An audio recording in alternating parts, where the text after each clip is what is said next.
everybody, Ben Woodruff here with another Falconry video. Today's video is about eagles, true eagles, which are the Aquila eagles.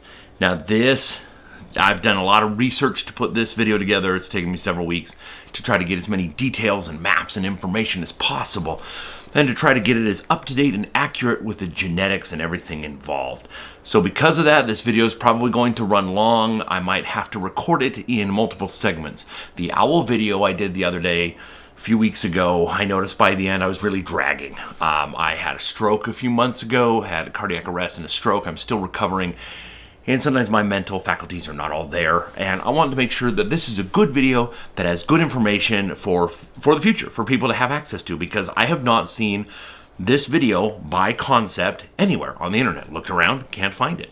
So what this video is I am going to cover, it's what, 2024 right now, what is currently considered and genetically classified as all the true eagles, all the Aquila eagles. This is constantly changing as we find out more information and as we fine-tune taxonomic classification. So there are some eagles on this list that when I was a kid were considered Aquila eagles, and now they're considered a sister clade or a sister lineage. So what I'm going to do is I'm going to go through all of the current Aquila eagles, and then I'm also going to cover all the members of the closest sister lineage that, depending on where you are in the world, might still be considered a true eagle or an Aquila eagle. So what is an eagle? If you're new to birds of prey and you're learning about birds of prey, you might think, an eagle is a big bird. Not necessarily. So there are all kinds of eagles. You think of a bald eagle. A bald eagle is not an eagle. It's actually more closely related to the kite family. They're sea eagles. Sea eagles are not true eagles. What do I mean by that? I'll get to that in a second. There's also a lot of birds that are called hawk eagles. Now, some of the hawk eagles are true eagles. There's just smaller eagles. There's also hawk eagles that are basically hawks that are as big as an eagle. So there's quite a few of them. Like one of them that's very famous is the Chilean blue eagle. It's got a bunch of different names, but it's basically like a booteal, like a soaring hawk that is the size of an eagle. So you have a wide range, and so what are we talking about? What is an eagle? It's not just a big bird. There's some very small eagles. I'm going to mention some eagles in this that are considered true eagles that are smaller than a red-tailed hawk. So when it comes to eagle is in Latin Aquila. The Aquila family, the Aquila eagles are what are classified as the true eagles. So when we're talking taxonomy, when we say eagle, we mean Aquila eagles.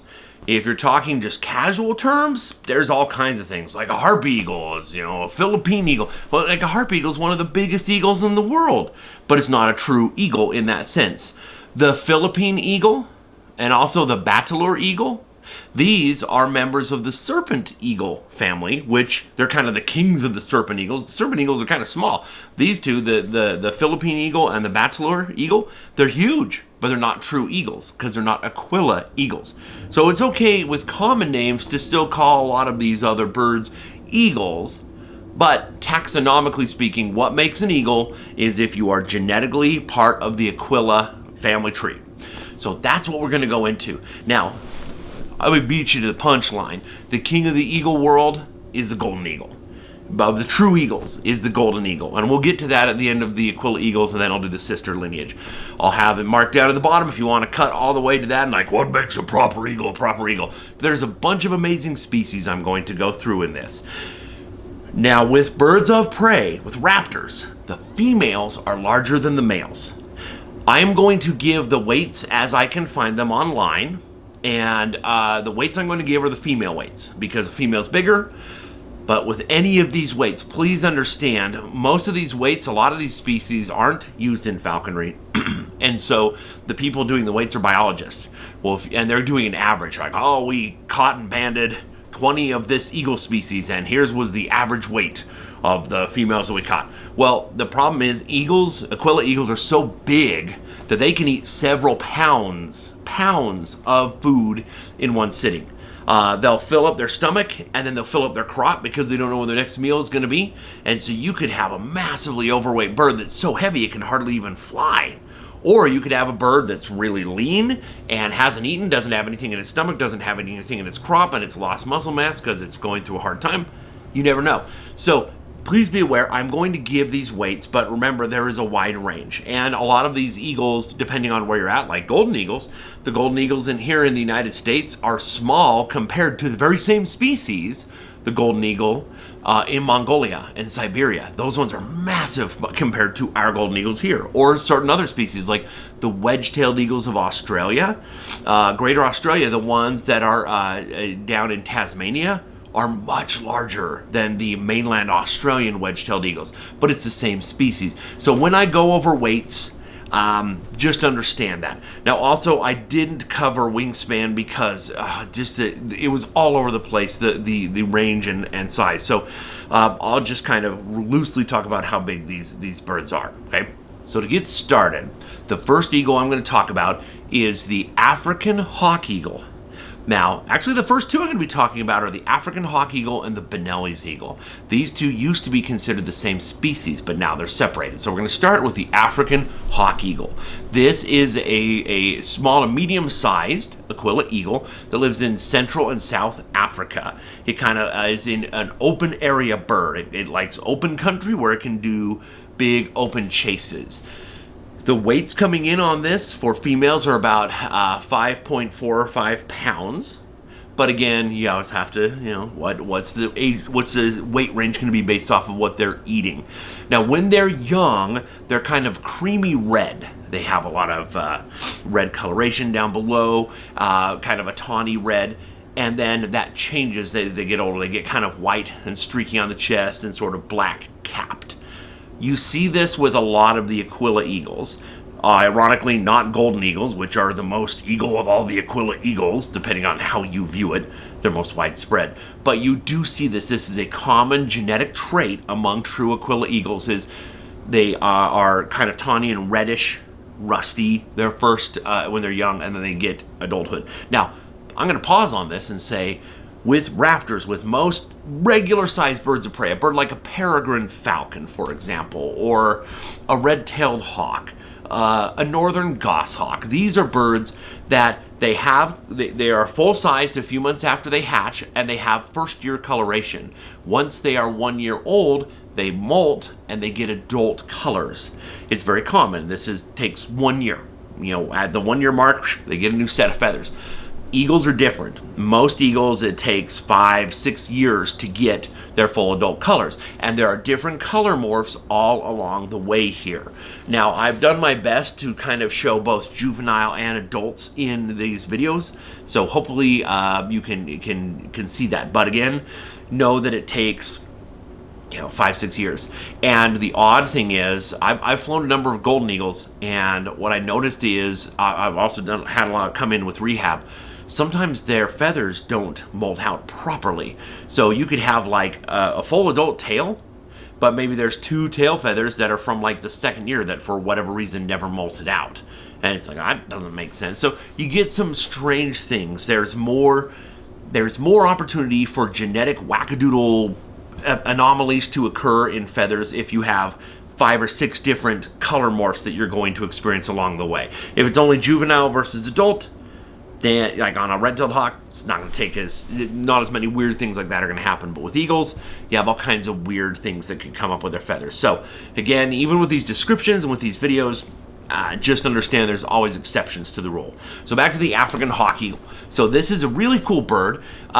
It has a longer tail than one would expect for an Aquila eagle of any size. It's more of a tail like an accipiter, like a goshawk, and this works good for maneuverability. This is an eagle that will hunt in pairs regularly and intentionally. They'll kind of team up, kind of like a Harris hawk. That's really cool. And they use that maneuverability to hunt a wide range of prey. They'll hunt a lot of mammals, but they also hunt a lot of birds, which for a big, eagle, that's kind of impressive. So that longer tail comes in to help for that very thing. They will hunt a lot of guinea hens, guinea fowl. It's one of their main food sources, but they'll even go after big arboreal bats, big giant fruit bats as well. they have been used extensively. This species has been used extensively in captive bred. African hawk eagles have been used extensively in falconry, and they're wonderful at hunting hares of all different kinds. So this is a very well proven falconry bird, and a bird that is very well suited for hunting in the wild as well as in a falconry setting. The next eagle I'm talking about is the Bonellis eagle. And again, remember, genetically, the Bonellis eagle and the African hawk eagle were once kind of considered to be maybe the same bird subspecies, but now they're classified as different. The Bonellis eagle has a much wider range than the African hawk eagle. It's all over North Africa, it's all over the Mediterranean, and even throughout Europe, India, the Middle East, and Southern Asia. It's got a broad range. It's a very successful species. It used to be, again, considered the same as the African hawk eagle, but it's generally considered, even though it's got a different color morphin, it's generally considered to be bigger as well. Females average weight 6.7 pounds, so kind of like a bigger version of an African hawk eagle. The juveniles, same thing. The juveniles have that rusty kind of reddish brown, and again, it's going to take them 5 or 6 years of different color morphs along the way until they finally get their adult colors, and the adult is kind of pale and very streaked. Just like the African hawk eagle, this is another species that is a pair hunter. It will hunt, as a couple. And again, we have such a wide size range between the males and females. That can be very helpful because a male can be swifter, faster, and more agile, but the female can back up and grab on to tackle larger prey that the male was able to catch, and the female can then dispatch, which is kind of a neat way to hunt. And again, very reminiscent of Harris hawk packs. They do hunt birds and mammals and hares and partridge and really just about anything in their range. But that is a broad range. If you're going from India and the Middle East to, Southern Asia, North Africa, you're having even the Mediterranean. I mean, this is a wide-ranging bird, and so anywhere it lives, it's very adaptable. And it is one of the most widespread eagles that we're going to talk about today. So whatever it's doing right, and adaptability is the name of the game when it comes to survival. The next eagle we're going to talk about is the Cassin's hawk eagle, which some people now have, in some parts of the world, refer it to the Cassin's eagle. This is an eagle, or a hawk eagle, that lives in the Nile floodplain and throughout the Middle East. It's a very handsome bird as an adult. It's very wide-chested and has really, solid black cap. It looks like a lot of other species of hawk eagles around the world. But the thing to remember about this is hawk eagles, you can have a lot of convergent evolution, right? One of the hallmarks of true Aquila eagles is they're booted on their legs, which means they have feathers that go all the way down to their toes. Most birds, the tarsi are bare. They're booted all the way down. That convergent trait has converged from other species that are not closely related to the Aquila line. So there are other hawk eagles. The ornate hawk eagle is a very famous one that a lot of people have seen and know about. And again, it's got, cool crest and really neat things about it. And it's got those booted legs, but it's not related to the Aquila eagles. So the fact that there are other, hawk eagles, whatever that means, the fact there are other hawk eagles that do look similar, it's just convergent. But the Cassin's hawk eagle has genetically been shown to be directly related to the Bonellis eagle and the African hawk eagle. So it's closely related to them, diverged at some point. It forms a sister lineage with those. But we don't have too much information other on this particular species. I don't have a weight on it, but it is, again, very widespread, kind of an arid area bird, and but a little on the small side too. Typically, from what I'm reading, it's a little bit smaller than the Bonellis eagle and even the African hawk eagle. The next eagle that we're talking about is we're starting to get into some of the larger eagles. This is the Eastern Imperial eagle. It's a very, very dramatic name, right, for a very dramatic bird. The Eastern Imperial eagle is pretty widespread. It lives in the Nile floodplain throughout Egypt, and it lives throughout the Eastern Mediterranean, the Middle East, northern India, and Central Asia. So that is a very widespread eagle. It, in a lot of ways, does resemble golden eagle as an adult. By weight, it's the averages for the females are about 7.8 pounds. And this is a very it's an eagle that tolerates humanity's encroachment and approach. The only thing I can compare this to from everybody I talk to, is it's kind of like Swainson's hawks in the New World. Swainson's hawks are similar, a little smaller to a red-tailed hawk, but if you get close to a red-tailed hawk, they'll fly off. Swainson's hawks, you can just walk right up to them, they're like, oh, hey, what's going on?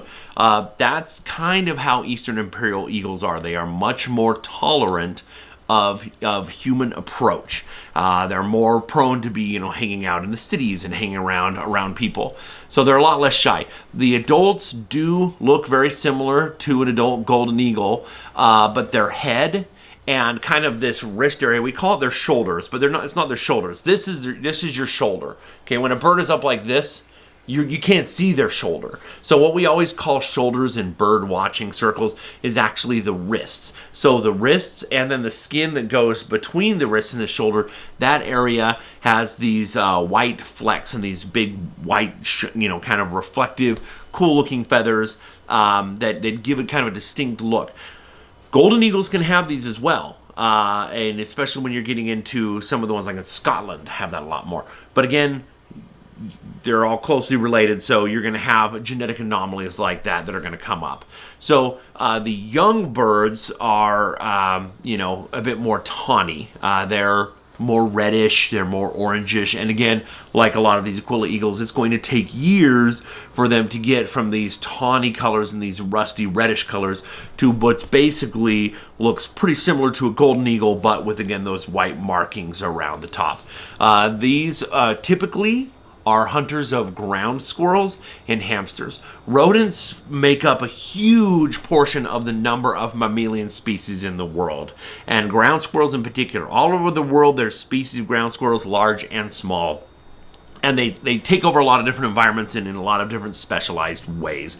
And throughout the range, even though, like I said, they're throughout the Nile floodplain and Eastern Mediterranean, Middle East, India, Central Asia, that's a wide range of habitats. But everywhere you're going to go, there's going to be some form of ground squirrel, and that ground squirrels and hamsters more to the north are typically what they are targeting. But eagles are great opportunists, and they will go after whatever they can find. The next eagle that we're talking about is the Spanish imperial eagle, a close relative of the Eastern imperial eagle, but with a much smaller range. This has been very rare eagle at times. The population keeps going up and down.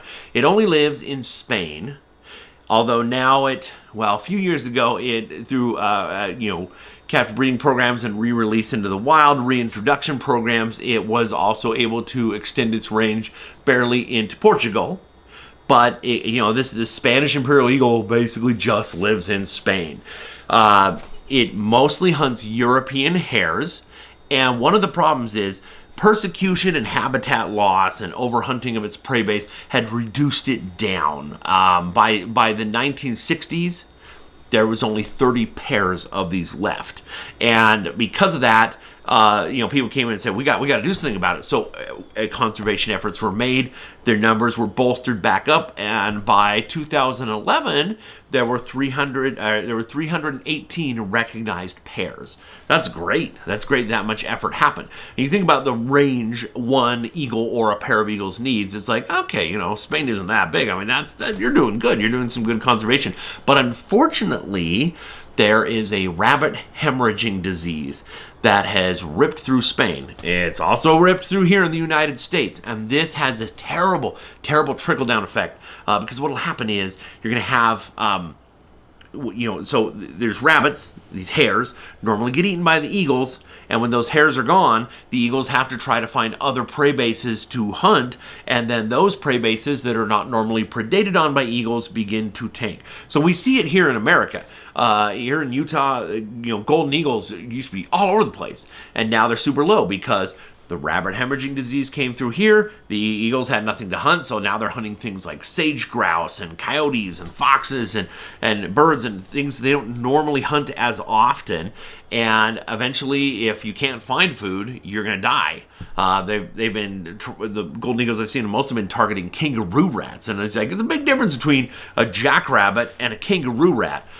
So a lot of the eagles just wandered off. They're not maintaining their territories because there's nothing to eat. And that apparently has also been what has happened in Spain. So I wish more work was being done to, I don't know how it works, but if there's any sort of medications or any sort of a shot that could be given to medicate these hares and release them back into the wild so you can have rebolster a breeding population of rabbits, of hares. We need it desperately in so many parts of the world right now. It is tanking things, and so all these efforts to help the Spanish imperial eagle had great impact. But now it's going back down because hares are tanking too. So it's really kind of sad. But hopefully this species, which is a rich, powerful symbol of Spain, hopefully it will continue on into the future. As a young bird, this bird is very tawny and very red, again, like many of these other eagles that we're talking about. And again, 5 or 6 years, eventually it's going to look basically, again, like a golden eagle, but with some of that white up top and a little bit of spotting on the wings. A very regal, noble, very cool looking eagle.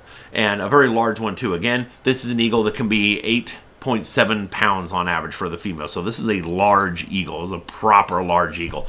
And they're really, really a cool bird. So that is the Spanish eagle. The next eagle is the Gurney's eagle. This is a weird eagle, and this is very hard to get information on. I had to do a lot of digging to get anything of this, or even try to get any photos of any kind. The Gurney's eagle lives in Indonesia and West Papua and Papua New Guinea.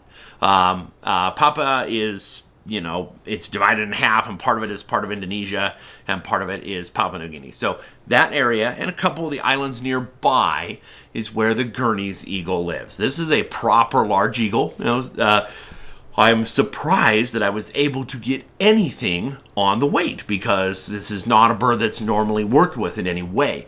And so I did get an average with females of being 6.7 pounds. Again, I'm surprised that other eagles that are much more accessible, they didn't have weights on them than they did for this. Gurney's eagles, they're hard to access. They're hard to come by. They're hard to see. Their range is very, very isolated. It's very dense, and the way they hunt, it's hard to find them. So they're doing great in their range as far as we can tell. But even if you go up on Wikipedia and look up the Gurney's eagle, the picture they have is a drawing, like from the 1800s. So again, this is a hard eagle to find out a lot of information about, but it is a true eagle, and it's going to factor in to some of the related sister clades we're going to talk about. So it's very important. So remember the Gurney's eagle, because it's going to get cool with what it's related to. It hunts mammals, reptiles, birds, and bats. Just like with a lot of these eagles I've mentioned so far, the juveniles are kind of a buff tawny color, and then once they reach adulthood, they're dark. They technically are classified as an Australian bird, because there's islands south of Papua New Guinea that are technically listed as part of Australia, and we have found these Gurney's eagles there. So technically, on your Australian bird lists, you can count it as an Australian bird, geographically speaking, even though they don't exist in mainland Australia. So it's a really cool bird, very large bird, very agile bird, but it seems to be like a jungle version of a golden eagle. And again, 6.7 pounds, that's pretty big. That's not huge, but that's a decent-sized eagle. And again, they have just adapted. All members of the Aquila eagle family are very adaptable, and they have just adapted. If you're catching giant fruit bats, that's not normal fare. When I think of a member of the Aquila family, I think big open, tundra and going after hares or jackrabbits. That's what I picture. It's like you're catching giant 5-foot wingspan fruit bats out of trees and birds and stuff. It's pretty neat. So this is a very cool eagle.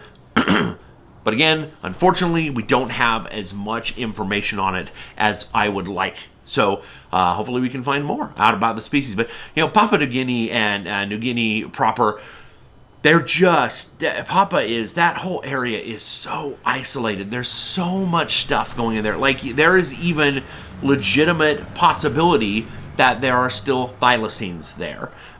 There is work being done right now to confirm this, but it is possible that the extinct, the Tasmanian tiger, the thylacine, might still exist in Papua and Papua New Guinea. That is how isolated it is. And so, who knows? It's kind of cool to see, but I think the Gurney's eagle is a cool one. And again, remember it. Think of it in terms of geography, because we're going to be talking about some interesting eagles, and it's interesting to see how genetically how they moved throughout time, and who went where and who's related to what. It can be very surprising at times, and it will be soon. The next eagle is one that I absolutely love. It's one of my favorite eagles by color, and that is the Tawny eagle. The Tawny eagle lives in Central and South Africa and India and in the Middle East. It's not a very big eagle. Average for females is 5.5 pounds. So decent size. It's a fair-sized eagle, but not like an eagle. It's not like a golden eagle, but it's a big eagle, but, kind of medium-sized. They're smaller than a steppe eagle. Now we're gonna get to that in a minute, but they're a polymorphic species, and they scavenge more than other eagles. Now, we as humans give a lot of crap about that. You'll see in bird books and biology, like, oh, this species does a lot of scavenging. Oh, as if it's somehow more noble if you actively hunt and kill something yourself and eat it. But, oh, this bird over here is scavenging. It's eating there's a roadkill. Aren't we scavengers? I don't know about you, but I don't kill a cow every day of my life. I might eat a hamburger, but I'm scavenging that from somebody else who killed it. So what's this big thing? Oh, no more noble of it. If you have a free meal is a free meal. And in a lot of these environments, for example, where tawny eagles live, there's a lot of much larger predators that kill and leave out leftovers. There's also a lot of megafauna. You have things like, just all the megafauna of Africa that is just going to die. If you have a big herd of wildebeest, some of those wildebeest are just going to die of disease of old age or old age. And, oh, hey, there's a good free easy meal. I'm going to go pick off of that. So it's actually survival insurance. Hey, I'm going to take whatever meal I can wherever I can. Sure, I'm capable of hunting, but over time, there's so many great opportunities, I'm going to do a lot of scavenging. So I dislike the fact that people put down scavenging among raptors as some sort of a dishonorable behavior. It's like, it's what we do.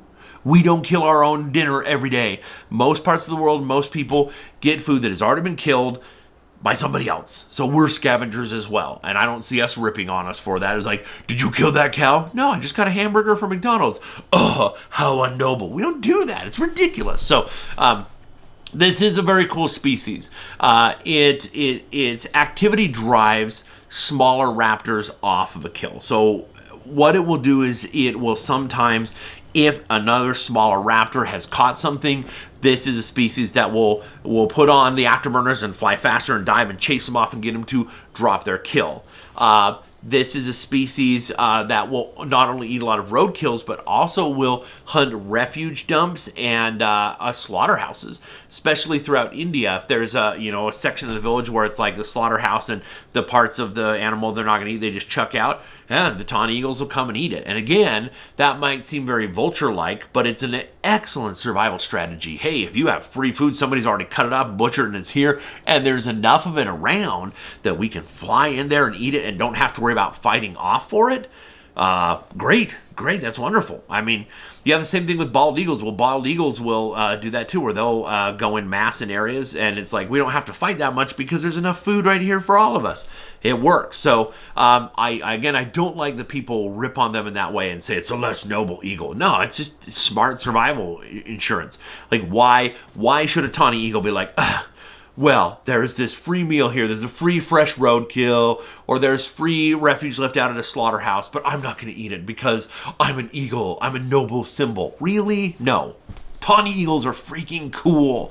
They often hunt as a pair, and they will hunt a fair amount of avian prey. And it's even been noted they've gone after spectacled pigeons and even flamingos. So this is an eagle that normally is kind of ponderous in its flight and kind of just kind of phoning it in. But when it needs to, it can be very agile, very fast, very nimble. This is an eagle I really, really, really want to fly. I love the coloration. I love the range and the color differences. Tawny eagles can be light, they can be dark.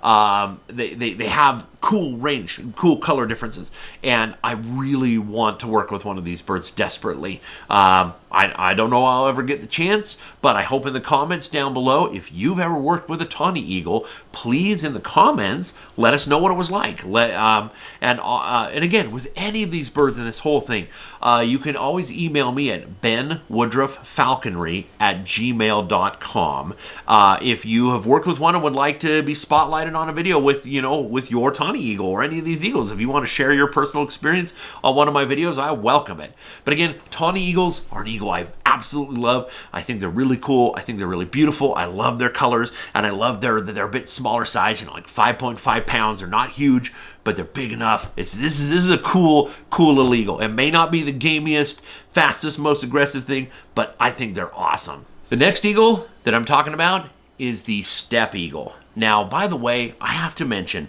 I appreciate your patience on this. Most of my videos, if you ever see my videos, I don't script them. I might make a couple of notes on the side for dates. This isn't script, but I've got notes like this today. And again, I'm still recovering from having 3 strokes and cardiac arrest just a few months ago, and so my ability to read properly and quickly is not easy. So please be patient. If you see me looking over, I am looking at notes here that I made myself from my research, and I'm trying to get this right. So thank you for your patience with this, and let's get into the steppe eagle. The steppe eagle, closely related to a tawny eagle, and in past times they were considered subspecies of each other, and depending on who you are in the world, sometimes they still are. They live in Egypt, they live in Western Africa, they live in the Middle East, they live in India, they live in Southern and Northern Asia, on both sides of the Himalayas. Not in the Himalayas itself, but on both sides of the Himalayas. That's a wide range, and it's a wide prey base that they're going after. So this is a very adaptable species. It is it is larger on average than the tawny eagle, even though it can have color morphs that look almost the same. On average, the females are 8.6 pounds, so that's substantially larger than a tawny eagle. They are specialist ground squirrel hunters. Any Aquila eagle is going to be willing to go after ground squirrels if they see them, but this is really kind of what they specialize on. And they have a wider gape than a tawny eagle. That's one of the things you notice, because you can have a tawny eagle and a steppe eagle that side by side look real similar, but one of the things you watch for is that the gape, the mouth opening is a lot wider. Now, this is an interesting point because we have a hawk, a buteo, a soaring hawk, a buzzard in the New World called a ferruginous hawk, which is our biggest hawk in the United States.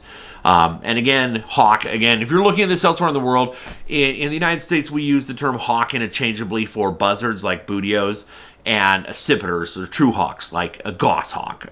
We shouldn't, but we do. So ferruginous hawk, it should be called the ferruginous buzzard. Some people say it should be considered a member of the eagle family, but doesn't matter for this thing. The ferruginous hawk has a super wide gape, and it also focuses in and hones in on things like ground squirrels and prairie dogs here in North America.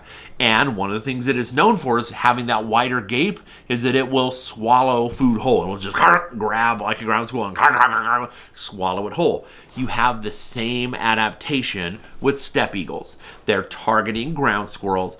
And again, the rule of nature is if you catch food, it doesn't belong to you until it's in your stomach.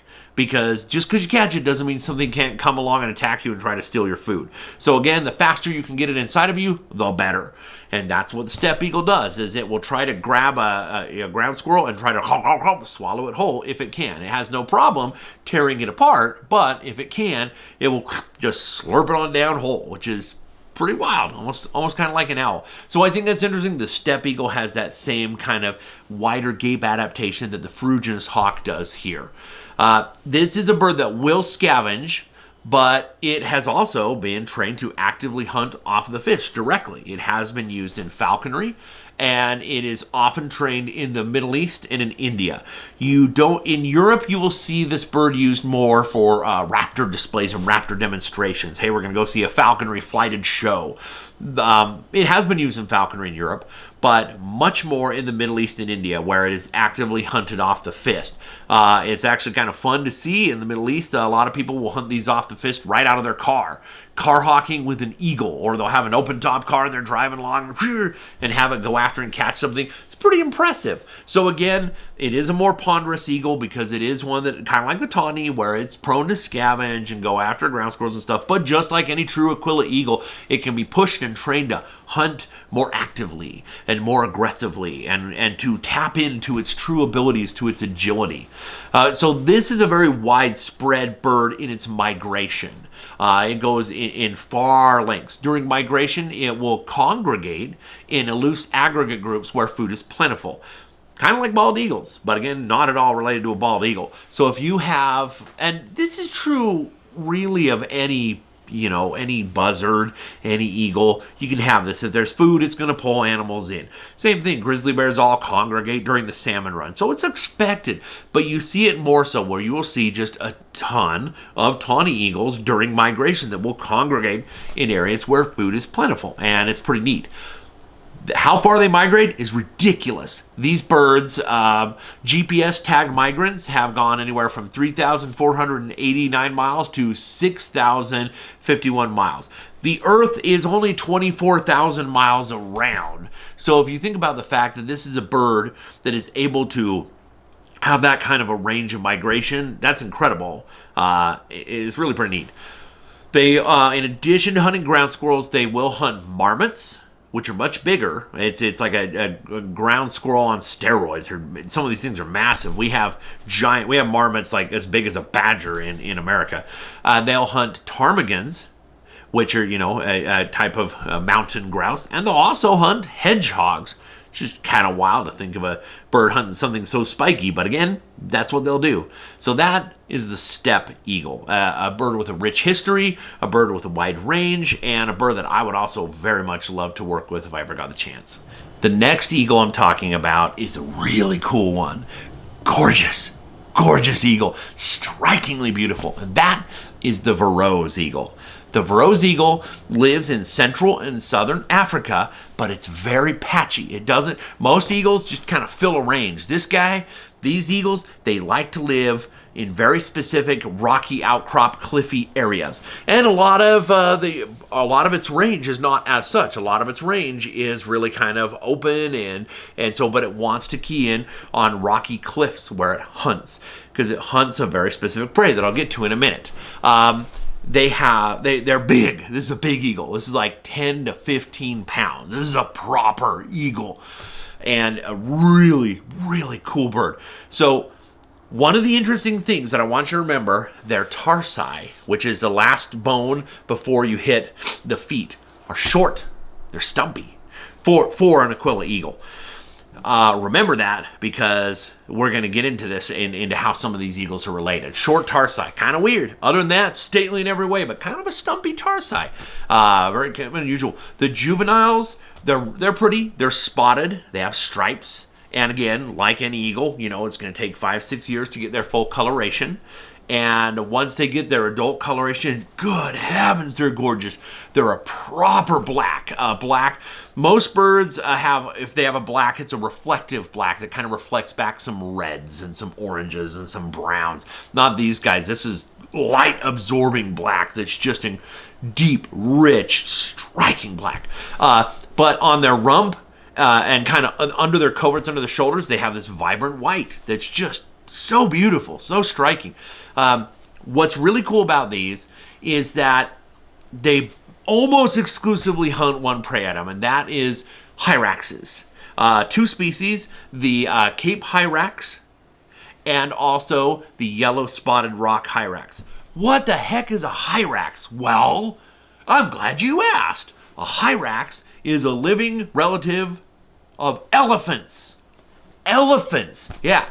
The elephants, Proboscidae, the family line of Proboscidae, the living close relatives of elephants are elephants, and then the order Sirenia. So you've got like your manatees and your sea cows, right? Those kind of things, and hyraxes.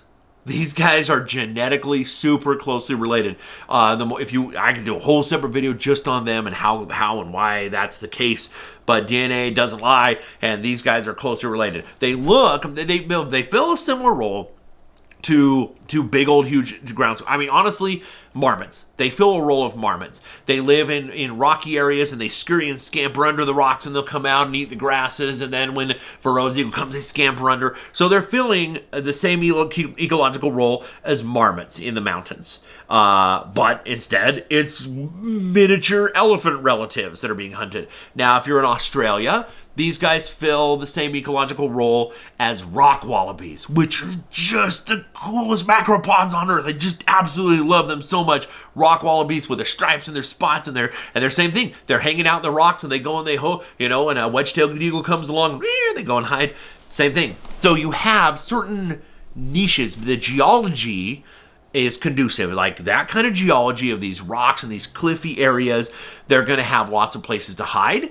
And they're going to give little tufts of little bunch grasses that are going to come out that are highly edible to a grazer. So, rock wallabies, hyraxes, marmots, different parts of the world, totally unrelated species that have evolved in size and shape and even color to fill the same kind of role. And I think it's really kind of neat. So, 90% of what a Verreaux eagle eats is rock hyraxes. Very strange. Very cool. I love these eagles so much. I would do anything to work with or film a Verreaux eagle in any way, shape, or form. I think they are one of the most handsome raptors on the planet in every way, shape, and form.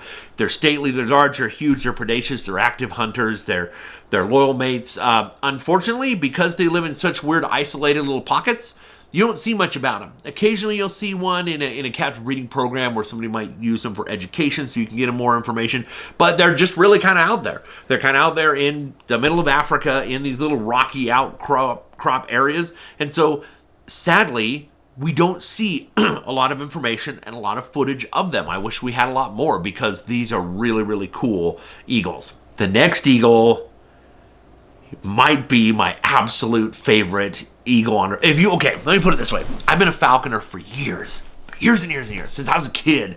And now I'm getting old. I've been a falconer since the 1900s. I've worked with a lot of birds. There's a lot of birds that I would love to work with. I would love to train a harpy eagle. I'd love to work with a Philippine eagle and just share information about what that's like, what their personality is like, what their training is like. There's all kinds of birds. But if you're like Ben, you get one raptor that you get to work with, that you get to train, and you get to share with people what it is like, what is the experience like, and that's it. You get one more bird of prey for the rest of your life. Of all the raptor species I haven't worked with, I would do anything for this, and that is the Australian wedge-tailed eagle. This is the coolest freaking eagle on Earth. They live in Australia and Tasmania, properly, and barely into Papua New Guinea. Barely into Papua New Guinea. There's a couple on the islands off there have been seen that far north. This is a big eagle. This is a 7 to 10 pound eagle. So again, this is like the size of a golden eagle. But unlike a golden eagle, and like a Verreaux eagle, and like a Gurney's eagle, these guys have a short tarsi. Why do they have a short tarsi? I'll get to my theories as to why that is. But yeah, that last leg bone before you hit the feet is kind of stumpy, kind of surprisingly so.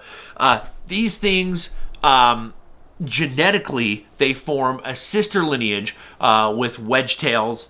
And wedge-tails form a sister lineage with Gurney's and Verreaux eagles. Gurney's eagle makes sense because Gurney's eagle is just straight up north. It's just up in Papua, right? Papua New Guinea. So you can see that they'd be related. Well, Verreaux eagle are in Africa. But still, they form a sister clade together. Those three eagles do. And actually, they form a sister clade along with a fourth the golden eagle. So golden eagles, which we'll get to in a minute, they're all over the world. Golden eagles, Gurney's eagles, Verreaux eagles, and Australian wedge-tailed eagles. Those four form a glorious sister clade of the coolest Aquila eagles there are. The most gorgeous and the coolest, and they're so cool. Okay, so let's talk about these. Okay, one of the interesting things about these eagles, they have quite a range. You know, Tasmania gets pretty darn cold. They're in Tasmania. Tasmania, the biggest wedge-tails on records are in Tasmania. But they're also barely all the way up to Papua New Guinea, where you're getting into the tropics. So you're getting into cold weather and, cold, misty mountains, and all the way to tropics and all the deserts of Australia. You're going to have a wide range. You're going to have a wide range in the diversity of how the birds are going to appear. So, you might not know this. Birds of prey right here, this area that goes from their nostrils, there's this little triangle patch here, and there is skin. There is skin there that has rich blood vessels, and when the bird gets hot, it works like engine coolant. The blood will circulate through there, pick up the heat, and pick it up with salt water that will run through, and that salt water will exit out the nostrils. And so they pick up the heat and dissipate it. Something we also see in dinosaur skulls too. You can watch my videos on dinosaurs and how they have the exact same setup. So this is a way to get rid of heat. So when you start breathing, you'll see that patch will move very, very quickly because they're trying to get air inside and out circulating alongside those nostril patches. That dissipates heat really well. It's a similar thing to where elephant ears. Elephants, they're so big, they're so hot, they retain heat. Well, we're going to run blood through these ears, and the ears will flap, and they're going to cool off the blood, and then it goes back in through the whole circulatory system. It's a good design. It works well. Wedge-tailed eagles, the more arid you get, the more bald they are here, and kind of right around here, the front of their eyes, and right around here, a lot of times that can be quite bald. And other areas in Australia, it's totally black-capped. So it's just something to watch for. And again, that is an adaptation for heat. Australia was not always hot, but it has become increasingly so, increasingly arid and increasingly hot, except for in the coastal areas. These eagles are so cool. Wedge-tailed eagles have a wedge tail. So the tail itself, the deck feathers, the center feathers are super long, and then they kind of wedge out. This gives more agility, and it makes them awesome. Makes them so cool looking. It is interesting to note the Verreaux eagle of Africa, which is part of the sister clade with these, does have a slight wedge-tailed shape compared to other Aquila eagles. So you can see the relation. You got a little bit of wedge tailing there. It's kind of like looking at a donkey and a zebra. Donkeys and zebras are super closely related. And if you look at donkeys do have a few stripes. They have stripes down their back, and they have a few stripes along their shoulders. Watch for it. Next time you see a donkey, look on the legs, look on the shoulders, look around the neck, and you'll see a few stripes, a few little stripes. It's kind of the same thing. Verreaux eagles have a little bit of a wedge tail, and then wedge-tailed eagles, coolest tail of probably any eagle, except for maybe a harpy eagle. But still, I still think wedge tails are so cool. Wedge tails evolved to hunt macropods. Macropods are like kangaroos and wallabies, and they still do hunt them. These things, if you are going to hunt a kangaroos and wallabies too, but kangaroos, good heavens, they're dangerous. They can kick, they can rear up on their hind legs. They can rear up on their tail and kick. They have claws. I've got 2 skeletons of red kangaroos, and the claws on these things, man, they just they can mess you up. And so if you're like, yeah, I'm a member of the Aquila eagle family, and we're in Australia, well, what is there to eat? Macropods. Okay, let's do it. That's the attitude of members of the Aquila family, and wedge-tailed eagles have mastered it. They'll hunt just about anything you want. They'll hunt birds. They absolutely do hunt bats, but they've evolved to hunt macropods. And I'm sorry, you don't get cooler than that. You cannot be cooler than I'm a member of the Aquila eagle family. I hunt kangaroos. Really? That is so cool. So incredibly cool. Now, these eagles just won't quit. these eagles have been persecuted in their early days, and people shot them up and thought of them as, oh, they're going to harm livestock, which, yeah, they could. You bring out sheep, sure, they could kill a sheep or something, sure. But people, like, tried to eradicate them and killed tons of them. Now, of course, thankfully, they are protected, but humans brought in rabbits and hares to Australia. Idiots, dang it. We always do that. We all do stuff like that. We'll bring in a new animal. Oh, man, we screwed everything up. We always do that as humans. Well, these rabbits, of course, overpopulated in a new area that they had no natural predation.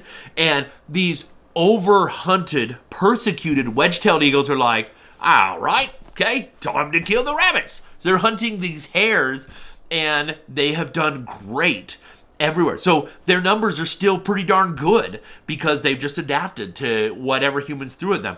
I love seeing how they adapt. There's beautiful photos and videos of them nesting in big old eucalyptus trees, big old, subtropical, but also the absolute arid desert conditions. You'll see big old dead tree, and they're making a big old nest. And it's half made out of barbed wire. I'll see, hopefully I can find it. I might know a book that has a picture of it in, but I just love that it's like, you're building a nest out of barbed wire. How bad A is that? That is cool. Wedge-tailed eagles, they are glorious. They are so beautiful. They are so powerful. They are so capable. And they just, everything that is actually cool about Australia is in a wedge-tailed eagle. Now, another thing is, I don't know how to put this other than terms. I'm an artist. I paint. And so I'm very mindful of pigments and how light reflects off of things. There is wedge-tailed eagles as adults are black, but like a Verreaux eagle is proper black. A Verreaux eagle is black. It's just absorbing all the color. Okay? And you're getting nothing back. So it's proper black. Wedge-tailed eagles, they look black, but there is this angry, rusty red beneath that is reflecting back. I looked at a bunch of pictures. You'll see. If you look at a bunch of pictures of them long enough, you'll start to see what I'm saying. That even though they are black, there is an under rusty red that is reflecting back. So you don't pick it up as red, but there is an under red that is there, that is this rusty, angry, aggressive red, a pigment that it just, I love it. I love it because every time you see them, if you see good videos that are properly filmed with proper coloration, then you will see it. And it is, it's something I absolutely love about them. I have never gotten to work with a wedge-tailed eagle personally. And again, if there was one raptor that I could work with, I would die a happy man if I could work with a wedge-tailed eagle in any capacity because they inspire me in every way. Their evolution, their adaptation, their tenacity, their size, their colors, the fact that they have this big old cool wedge tail, the fact that they still actively hunt kangaroos. That is so cool. So absolutely love them. So anyways, thank you for indulging my passion for this species, but that is the wedge-tailed eagle. Now we have finally reached the queen of all Aquila eagles, her ladyship herself, the golden eagle. The proper golden eagle is the eagle. It is the most widespread of any Aquila eagles and arguably the most widespread eagle in the world, depending on how you look at it. It lives in the northern part of the northern hemisphere, but it's branched out and just kind of colonized the world because it's adaptable. It's huge. This is like an eagle that can be 14 pounds on average. Now, that being said, there's a big size range. And again, this is an eagle that can pack it down, that can eat several pounds of food and can pack on tons of muscle weight and fat in its body. So there's a wide range. And depending on where you are in the world, I had some friends who went to Mongolia to some of the eagle festivals and were talking about some of the size and weights and showed me measurements and photos. It's like, oh, geez, this is the same species as the golden eagles I've worked with, but they're like a third larger than the eagles we have here. So absolutely crazy. They have a rich history in the use of falconry all around the world. Anywhere they exist, they've been used in falconry because they're very capable hunters. Now, of course, in Mongolia, there has been and still is a rich history with hunting with them. They are used, of course, to hunt rabbits, but also foxes and wolves. Now, the wolves are a little smaller than what we have here in the New World, but still, you have an eagle that you're hunting wolves with. That's pretty darn impressive. This is done from horseback. You know, you're going up to a high place and you flush out a wolf down below, send the eagle out, it tackles it, and you rush in really quickly, and then you got to dispatch that wolf. So the eagle hunters in Mongolia will have a special knife that is pointy. It's a dagger, but there's no blade. It's just pointy, so you can just dispatch the wolf without the eagle getting cut up. And that might sound harsh if you're not into it, but this has been a way of life for thousands of years, and it's a way to get meat and fur to have clothing to keep warm in the cold Mongolian winters. Now, in Europe, this golden eagle was used extensively for hunting, of course, hares and foxes, but also roe deer, which it is still used to hunt. So you have an eagle being flown off the fist that can catch deer. Now, go ahead and look up videos of it. There's lots of them online that I can't snag them for this video, but go ahead and check it out. There's tons of videos of them hunting roe deer, which is pretty incredible. They have ratcheting talons. The talons have kind of like they lock in, and we did with a pressure gauge test with one of my golden eagles that was very angry before release, and we came up with 1,200 psi. So the grip we were able to get her to exert was 1,200 pounds of crushing grip per square inch. That's like, you know, what, like setting a piano and a half on somebody, stabbing a knife, you know, backed up by a piano. I mean, that's incredible crushing grip. And they don't slash. They just crunch until their prey stops wiggling. Very impressive. I've had one golden eagle that was a rehab eagle stabbed through my hand here and out the other side, just went with its back talon, the hallux. And fortunately, the feet were here, so I was able to roll it out. And I still have a little bit of problem with that. They're very powerful. In America, they mostly hunt rabbits. They also hunt in the wild on their own. They also hunt foxes, coyotes, mountain goats, bighorn sheep, antelope, and deer. Those bigger prey animals, they don't fly away with. They just knock them over and crunch until they stop wiggling, or sometimes they will grab like a mountain goat and drag it off the cliff. And I remember flying my golden eagle up one of my males, a little tiny male I was flying, up a little Cottonwood Canyon, and oh, good heavens, the mountain goats would, every time I fly by, and I wasn't hunting mountain goats, I was just teaching him to soar around me. And boy, the mountain goats were terrified every time they go scrambling, because they know all you have to do is just grab them, go a few feet, drop, goat falls, dies, and again, there's all kinds of videos of them doing that in the wild online too, if you have a stomach for that. As far as the capabilities, this is a tenacious eagle. They will hunt whatever they want. My smallest golden eagle I ever flew was Rage. He was tiny. He was like 6 pounds. He got 3 coyotes by accident. Going after or letting him flush to see a rabbit. Oh, it wasn't a rabbit, it was a coyote. So that's gutsy, just to be able to do that. They can hunt birds. My God, that same eagle, Rage. One time, I was hunting, looking for snowshoe hares, cottontails, down by a river, down by the Jordan River, and I was on a bridge, and these 2 coots came flying along. Coots are something called marsh hens, and they looked up and they saw me in a golden eagle, and one of them hit the bridge, fell to the ground, and the eagle took off and jumped in the water and grabbed it. It's like, well, okay, opportunists, that makes sense. But they're able to hunt a wide range of prey. They're prolific. You can soar hawk them. You can hunt them off the fist. You could car hawk them just like they do in the Middle East with tawny eagles if you had a way to do it with an open top. You know, they're very versatile, very powerful, and an incredible species. They're so big that there's a weight, when you're flying them, there's a weight difference where they're flying as much to flap to stay up as move forward. And once you get them to the right weight, then they're just like a balloon, and they're just only moving forward, and they're not doing that. It's just moving forward instead. And once you get that magical weight, it's incredible to see them take advantage of their full speed. Now, one thing I want to point out is a hybrid. There, in Canada, there are some breeders who have tried doing, and I think this maybe has happened in Europe too, crossing a Harris hawk with a golden eagle. And to me, this is one of the most promising hawk or eagle hybrids that could possibly be made, because you're getting a more nimble, more agile, longer-legged, faster version of a golden eagle that's more like the size of like a big giant frugivorous hawk, but more nimble. I know that that's probably never going to happen in the United States, but I think it's a really exciting proposition. It would be cool to work with one and see what they can do.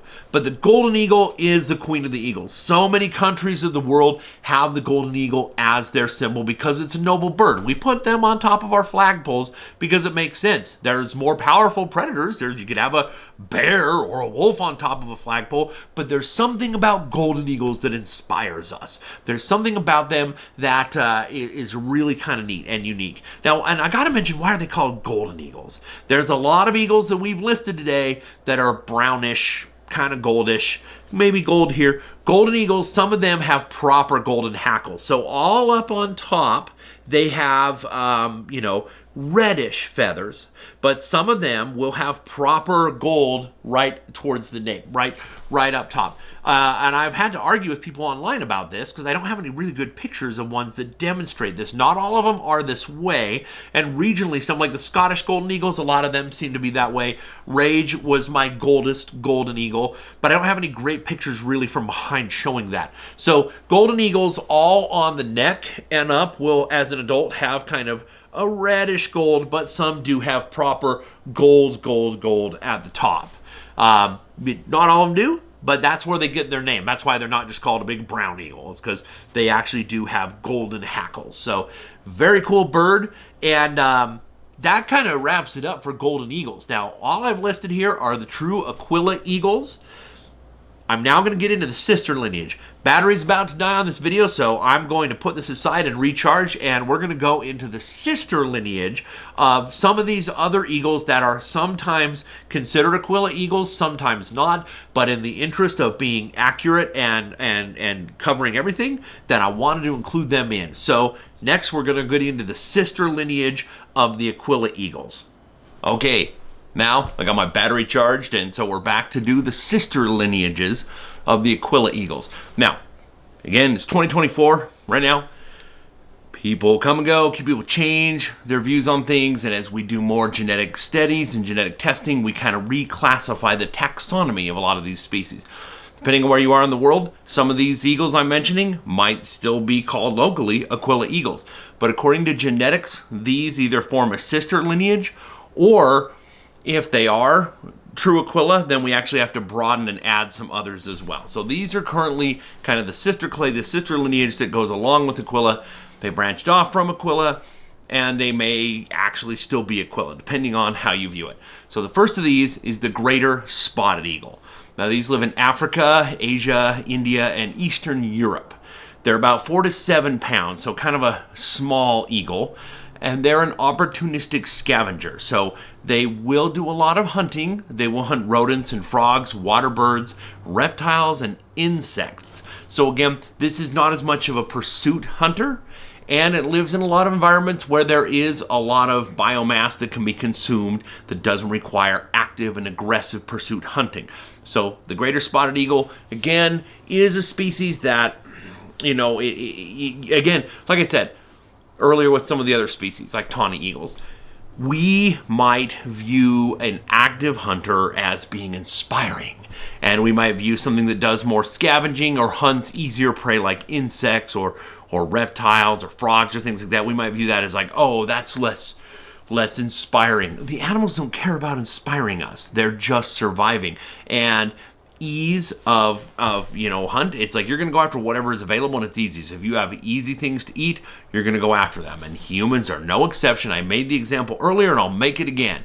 Humans are capable of hunting. We're capable of running down or using weapons to catch and hunt and kill and eat things. But given the option, you would gladly accept a hamburger handed to you over going and like, I'm going to go run down a gazelle and grab it easily. But if you had no other option, of course you will hunt. But given the option, you'll take the easier route. Nature's no different. So a lot of these birds that are in areas where there is a lot of smaller life, again, like frogs and insects and human left out, scraps. You have a lot of things where there's parts of the animals that just kind of get chucked out and like, hey, there's a lot of people around, there's a lot of food around, we're going to eat this. And I think that makes things kind of available, kind of interesting, and the greater spotted eagle is no different in that way. So it's a pretty eagle. It's beautiful. It's got some amazing markings, but again, kind of on the smaller end, 4 to 7 pounds. And it is closely related to the lesser spotted eagle, which is a bit smaller. Again, also, you're looking at about 4 pounds, 4 to 5 pounds. So it's it's a smaller version, basically, of a greater spotted eagle. They live also. They breed in northeastern Europe, but they winter in Africa, so you get a lot of migration going on.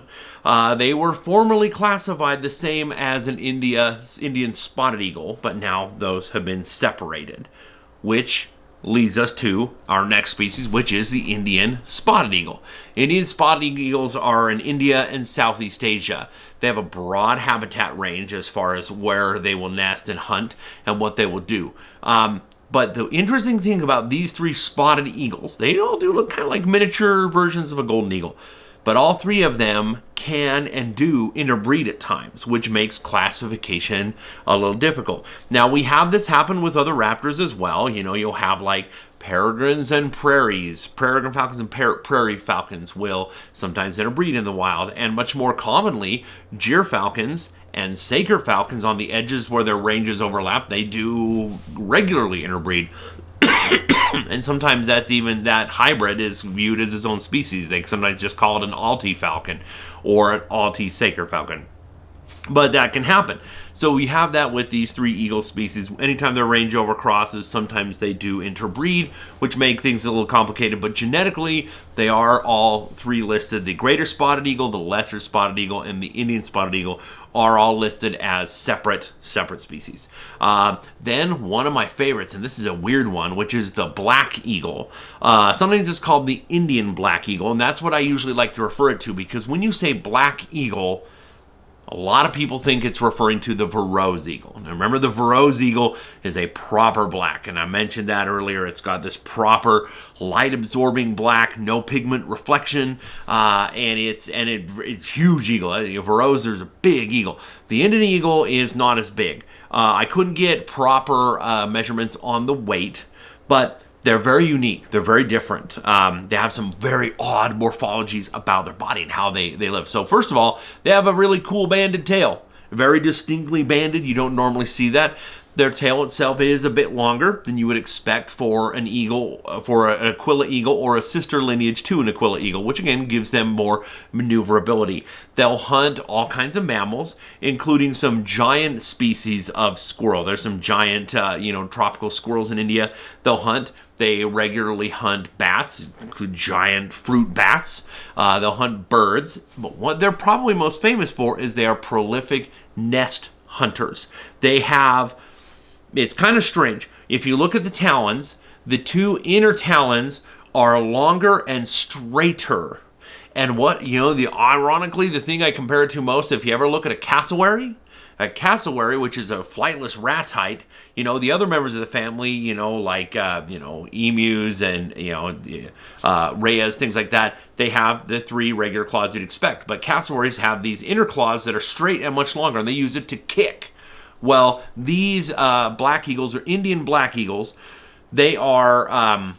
they have these much straighter inner talons, much longer, much straighter, and I couldn't find really good pictures to really accurately show it, but the pictures I have kind of show it. But one of the things they do is they will hunt full nests. They will go glide through the canopy and they find a nest of a bird. They will just go through and they will just grab the entire nest and fly off with the nest, and then eat the baby birds or the eggs wherever they fly off and land it too.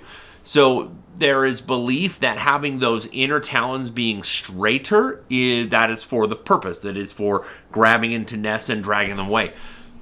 I don't really see how that would be, because if you're maneuverable and it's not just a glide, if you're just grabbing and pulling off, I would think a hooked nest would be better. So maybe it has absolutely nothing to do. Maybe whatever the reasons that they have very straight inner talons is not at all related to the fact that they will rake and take a whole nest away. Maybe those are two separate attributes and traits and habits that are unrelated.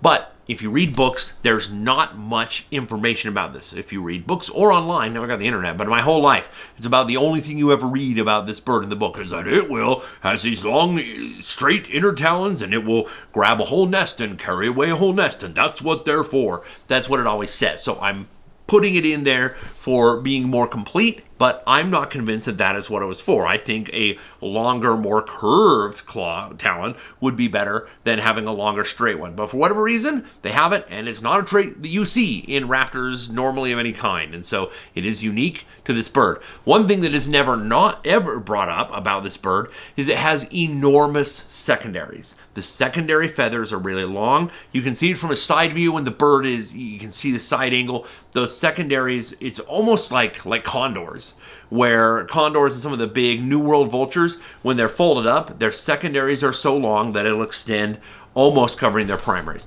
You have the same thing with, a similar thing with bald eagles. Bald eagles compared to golden eagles, and I got a picture I'll show, you can kind of see the difference. That the secondary feathers on a bald eagle are much longer. This, in the case of bald eagles, allows them to fly very slowly over water without dropping, and then grab a fish and take off. So it's about normally that having those long but very broad wings, oversized secondaries is, again, to allow you to fly slow without dropping elevation. We don't know what it's for, but we know that among all the Aquila eagles and among the relatives in the sister clades of the Aquila eagles, this is kind of unusual. We also see this with the common black hawk. It is a New World species, very unusual bird, and it's actually kind of a type of small eagle, genetically speaking. Not an Aquila eagle, but kind of an eagle lineage, where it has multiple years to molt into its adult colors. And a common black hawk, same thing. We have them barely here in Utah. I've done a lot of research on them in the field, and they have the same thing. They have these oversized secondaries, so that when their wings are folded up, their tail looks short. And people think, oh yeah, black hawks have a short tail. No, they don't. They just have long secondaries that cover up most of the tail. If you see them in flight, their tail's perfectly long. So kind of an interesting thing, kind of an interesting point. They're an unusual bird. They're really cool. I think they should be renamed, because when you say black eagle, nobody is thinking of the Indian black eagle. So I think the Indian black eagle, or the black eagle, should be called the Indian eagle, or something like that. The great Indian eagle. And I think the Verreaux eagle should be called the black eagle.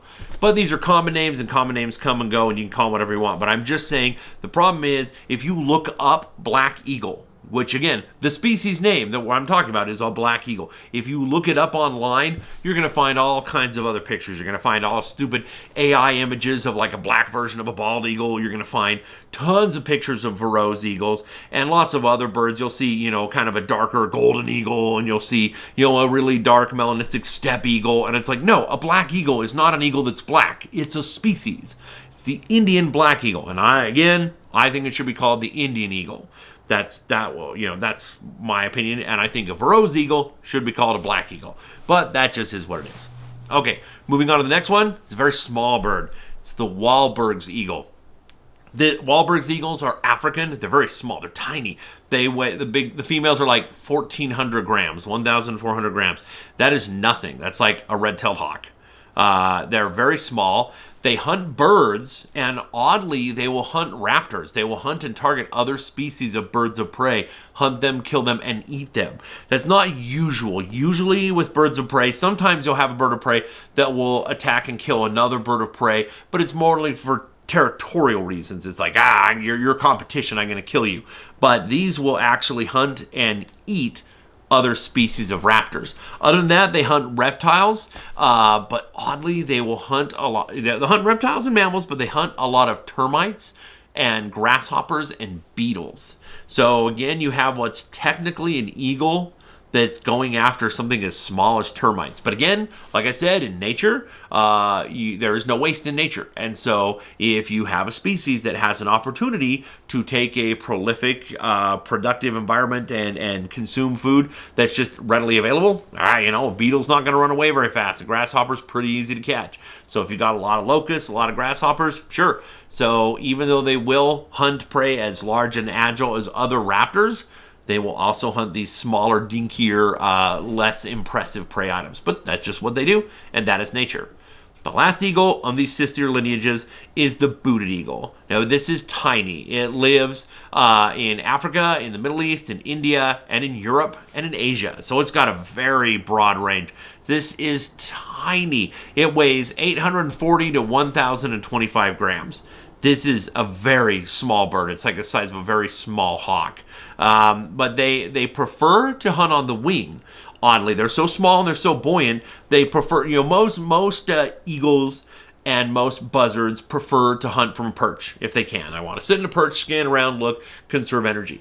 But booted eagles, they kind of like to just be on the move, just flying around, and they see something and they go after it. They go after small reptiles, small mammals, and birds, but they're very adaptable.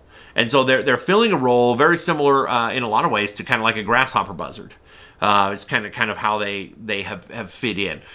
But they have an extremely wide range. They're very effective at what they do. And it's kind of convergent evolution where you have what would have originally been from a larger version of an eagle that's gotten smaller as selective pressures have gotten them to that point.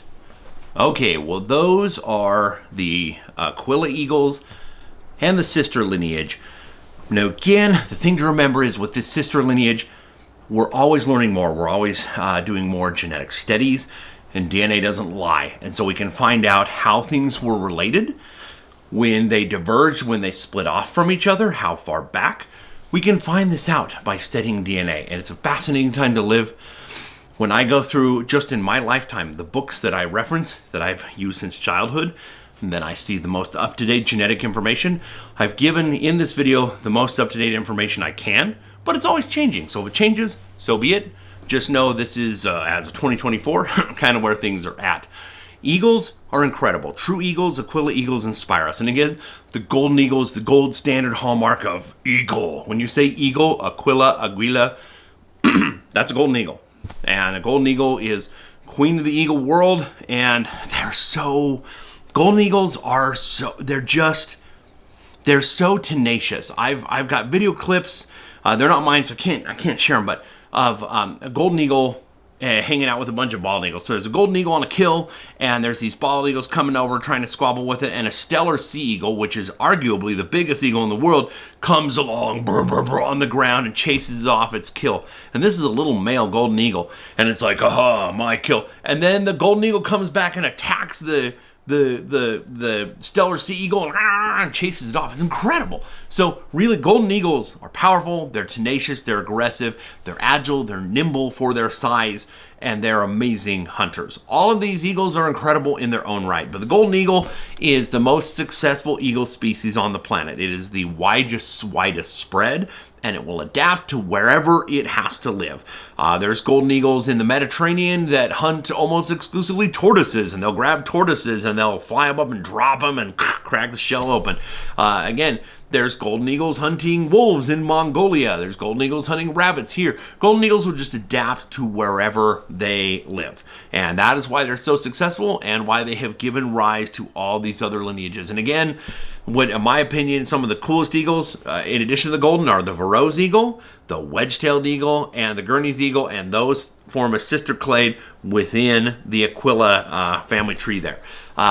I hope you enjoyed learning about all these eagles. If you have watched this all the way to the end, do me a favor and put wedge-tailed eagle in the comments so I know you have watched this to the end.